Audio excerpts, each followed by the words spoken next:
Tunaomba Waislamu wa mkoa wa Tabora, na nitumie fursa hii, wako watu wengi wanaandaa matamasha sijui ya usiku ya nini. Shughuli halali ya Muislamu ni baraza la Idi. Mle mtasoma Qur'ani, zitapigwa kaswaida mle, mawaidha mle yatatolewa, lakini unapokwenda Changanyikeni pia utakuta vile vile mambo ya nini ya Changanyikeni huko.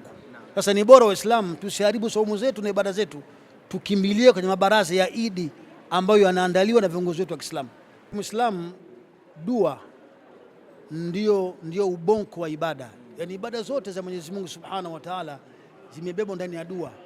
Unaposema iyyaka na'budu wa iyyaka nasta'in, hiyo ni dua, na hii ni sura al-Fatiha ambayo ni nguzo katika swala. Sasa kuombea dua viongozi wetu, hii sio khiari, ni wajibu wa kila Muislamu.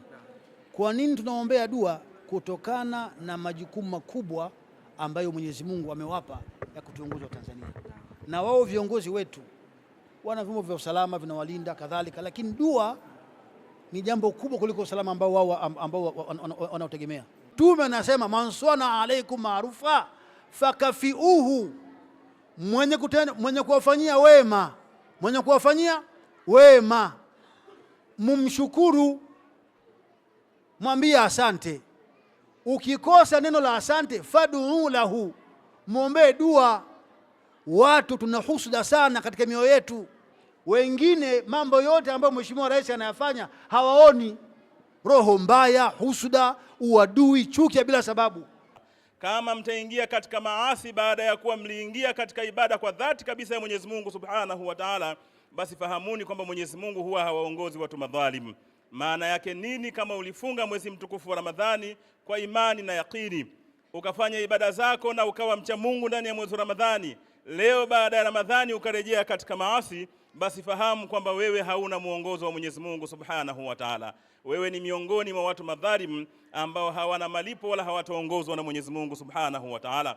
Ulaika jazaohum, watu hawa malipo yao anna alaihim la'natullah, hawana lingine isipokuwa watabeba laana ya Mwenyezi Mungu Subhanahu wa Ta'ala, wal malaikati wan nas ajma'in, na laana ya malaika na watu wote wenye kheri watakuwa wamewalani.